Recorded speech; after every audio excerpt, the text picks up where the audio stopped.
ವಕ್ರತುಂಡ ಮಹಾಕಾಯ ಸೂರ್ಯಕೋಟಿ ಸಮಪ್ರಭ ನಿರ್ವಿಘ್ನಂ ಗುರುಮೇ ದೇವ ಸರ್ವಕಾಯೇಸು ಸರ್ವದ ಮೂಲಮ ನೆರೆದ ಮಾತ್ರೆಗಳ ಅಪ್ಪೆ ಕಲಾಮಾತೆ ಶಾರದಿನ ಪ್ರಾರ್ಥನೆ ಇಪ್ಪಡು ಪನ್ನೊಂದು ಕೇನೊಂದು ಅಂಚನೆ ಪಚ್ಚೆ ಸಿರಿಟು ನಾಗನಡಿತ ಸರ್ಪಜಡಿತ ಪಂಚವರ್ಣದ ಪಂಚೋಡಿ ಮಣ್ಣದ ಕಮ್ಮಿನದ ನಾಡಿಗೆ ನಮ್ಮ ಈ ತುಳುವನಾಡು.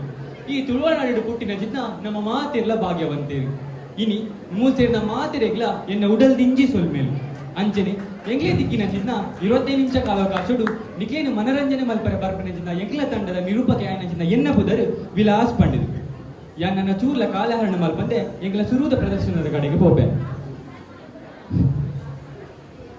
ವಿದ್ಯಾಮೃತಂ ಅಶ್ನುತಿ ಕಲಾ ಸಂಚಾಯನ ಸ್ಮೃತಿ ಸರ್ವೇ ಭವಂತು ನಿಪುಣಃ ಸೃಜನಾ ಶಕ್ಯತ್ತ ಪೂರ್ಣಃ.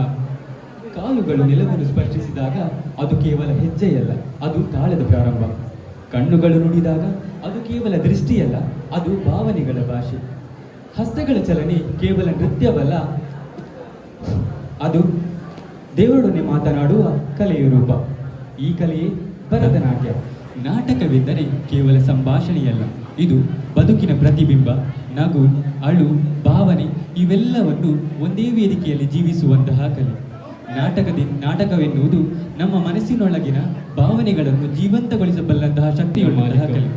ಅರ್ಥಾತ್ ಜಟೆಗಳ ಕಾಡಿನಿಂದ ಸುರಿಯುವ ಗಂಗೆಯ ಜಲಧಾರೆಯಿಂದ ಪವಿತ್ರಗೊಂಡಿರುವ ಭೂಮಿಯ ಮೇಲೆ ತನ್ನ ಕೊರಳ ಸುತ್ತ ಉದ್ದವಾದ ಸರ್ಪಮಾಲೆಯನ್ನು ಧರಿಸಿರುವ ಆ ಶಿವನು, ಆತನೇ ನಮ್ಮ ನಾಟ್ಯದ ದೇವನು, ಆ ನಮ್ಮ ನಟರಾಜನು.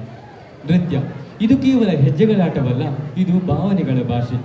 ಚಲನೆಯ ಮೂಲಕ ಶಾಂತಿಯ ಸಂದೇಶ, ತಾಳದ ಮೂಲಕ ಸೃಷ್ಟಿಯ ಸೌಂದರ್ಯ. ನೃತ್ಯವೆಂದರೆ ಕಲೆ ಮತ್ತು ಭಕ್ತಿ ಒಂದಾಗುವ ಕ್ಷಣ. ಇದಕ್ಕೆ ಒಂದು ಜೀವಂತ ಉದಾಹರಣೆಯೇ ನಮ್ಮ ಕೇರಳದ ತೆಯ್ಯಂ ನೃತ್ಯ. ಇಲ್ಲಿ ಕಲಾವಿದನೇ ದೇವನಾಗುತ್ತಾನೆ.